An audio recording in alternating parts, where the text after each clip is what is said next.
Rasulullah Shallallahu Alaihi Wasallam sholat sampai kedua kakinya bengkak. Nabi Muhammad Shallallahu Alaihi Wasallam adalah teladan terbaik dalam segala hal. Terkait ibadah, Rasulullah Shallallahu Alaihi Wasallam sangat perhatian dengan sholat. Sholat menjadi amalan yang disenangi beliau. Bahkan Rasulullah Shallallahu Alaihi Wasallam berdiri sholat sampai bengkak kedua kakinya. Ketika ditanyakan, mengapa Anda membebani diri dengan hal yang demikian? Bukankah Allah Ta'ala telah mengampuni segala dosa Anda, baik yang terdahulu maupun yang akan datang? Rasulullah Shallallahu Alaihi Wasallam bersabda, "Tidak patutkah saya menjadi hamba Allah yang bersyukur?" Dari Al-Mughirah bin Syu'bah radhiyallahu anhu. Nabi Shallallahu Alaihi Wasallam sholat malam 13 rakaat. Apabila beliau Shallallahu Alaihi Wasallam tidak sempat sholat malam karena tertidur atau berat rasa kantuknya, maka beliau melakukan sholat 12 rakaat di siang harinya. Dalam riwayat lain disebutkan, Rasulullah Shallallahu Alaihi Wasallam melaksanakan sholat di malam hari 11 rakaat.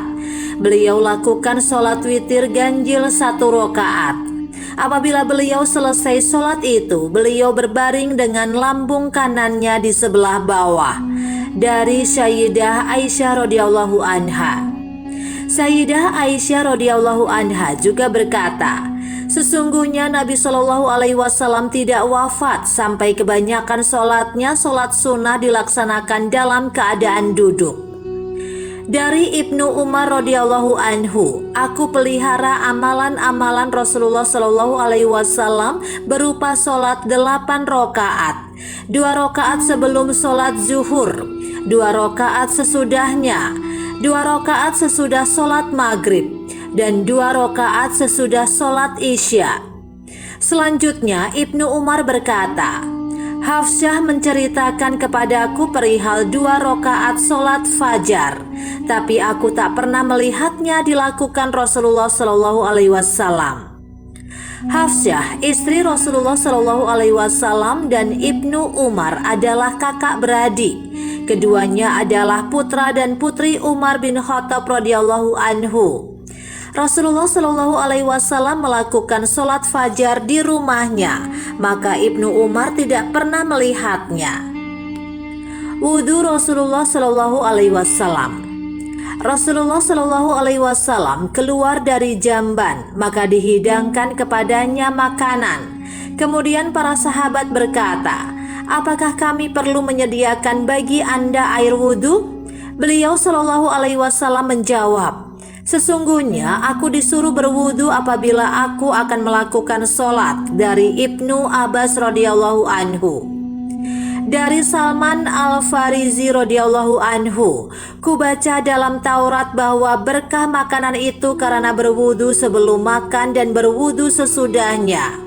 Hal tersebut kukatakan kepada Nabi Shallallahu Alaihi Wasallam dan kukabarkan apa yang pernah kubaca dalam Taurat itu. Maka Rasulullah Shallallahu Alaihi Wasallam bersabda, berkah makanan itu disebabkan berwudu sebelum makan serta sesudahnya. Salat duha Rasulullah Shallallahu Alaihi Wasallam. Aku mendengar Mu'azzah binti Abdullah Al-Adawiyah sebagai berikut. Aku bertanya kepada Sayyidah Aisyah radhiyallahu anhu, apakah Rasulullah Shallallahu Alaihi Wasallam mengerjakan sholat pada waktu duha? Aisyah menjawab, benar, beliau melakukan 4 rakaat.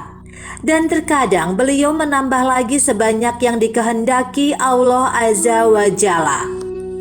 Sesungguhnya Nabi Shallallahu Alaihi Wasallam melakukan sholat 4 rakaat sesudah tergelincir matahari sebelum sholat zuhur. Beliau bersabda, sesungguhnya waktu itu merupakan saat pintu-pintu langit terbuka. Maka aku menyukai amal solehku diangkat saat itu. Dari Mujahid yang bersumber dari Abdullah bin As-Sa'ib radhiyallahu anhu. Sholat sunnah Rasulullah Shallallahu Alaihi Wasallam di rumah. Aku bertanya kepada Rasulullah Shallallahu Alaihi Wasallam tentang sholat di rumah dan sholat di masjid. Beliau bersabda, Sungguh kau melihat sendiri alangkah dekatnya rumahku dengan masjid.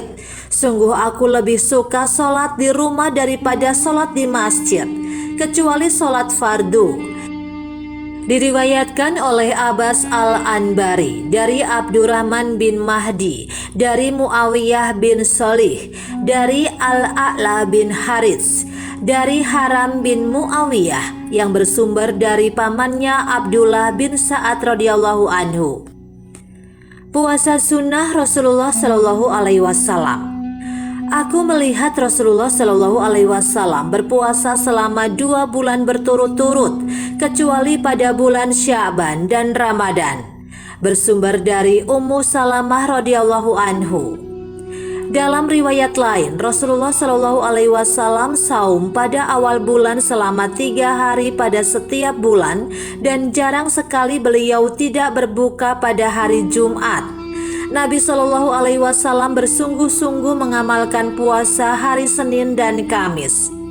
Selain itu, hari Asyura 10 Muharram adalah hari yang disaumi kaum Quraisy pada zaman jahiliyah.